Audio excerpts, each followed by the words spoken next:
ఇది పండు తీసేమనుకోండి, ఈ పండు తెప్పండి ఉండి ఎలాగ ఇస్తారు కదా నాకు. ఈ పండు ఎలాగ విత్తనం చేయాలి చెప్పండి. 4-5 ముక్కలు కోసేయాల, దీన్ని కోసేసి పాత్ర ఏదో ఉందా అనుకో వంగెత్తనానికి, అది ఆ టైప్. అందులోనూ నీళ్ళు పోసేయాల, నీళ్ళు పోసేసి అంతా ఇలా విత్తనాన్ని బయట తేవాలి, తీయాలి. అంతా వచ్చిన విత్తనాలు అడుగు వెళ్ళిపోతాయి, వెళ్ళిపోతాయి.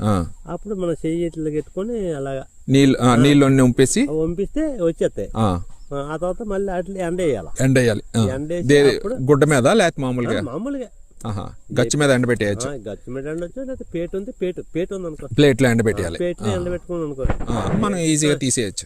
గచ్చు మీద అయితే ఎత్తుకోవాలి, ఎగిరిపోతాయి. పేట అయితే ఏం లేదు. ఓకే, ఆ పేట్లు వేసుకుని అనుకో మనం వేసుకోవచ్చు. అది మళ్ళీ ఎప్పుడు వేయాలి విత్తనం? మళ్ళీ ఎప్పుడు వేసిన కొత్త మస ఇప్పుడు రేపు వస్తుందా, కొత్త మసలో వేసుకున్నాం అనుకో అనుకోండి మొక్కలు వచ్చేస్తాయి. కొత్త మోసకి వేయచ్చు. కొత్త అమావాస్య అంటే ఇంకా ఎన్ని నెలలు? ఈ సంవత్సరం కింద మీద అయిపోయింది, కానీ ఇంకా 10 రోజులు 15 రోజులు ఉంది అనుకో. 15 రోజుల తర్వాత వేసేయచ్చు. నాటేస్తాయా? నాటేస్తాయి. మళ్ళీ వచ్చే సంవత్సరానికి ఉంచాలా? మళ్ళీ ఇలా రోజు దాకా ఉంటుంది. గింజని వచ్చే సంవత్సరం ఇలాగ ఉంచాలా, లేకపోతే మధ్యలో గింజలే మళ్ళీ కట్టుకోవచ్చు. ఓహో, మళ్ళీ కట్టుకోవచ్చు, ఎప్పుడైనా వేసుకోవచ్చు. ఓకే, నేను వేస్తాను అయితే. నాకు ఈ వంకాయ ఇవ్వు నాకు. పట్టుకెళ్ళండి. ఇది పురుగు పట్టింది, పర్లేదా?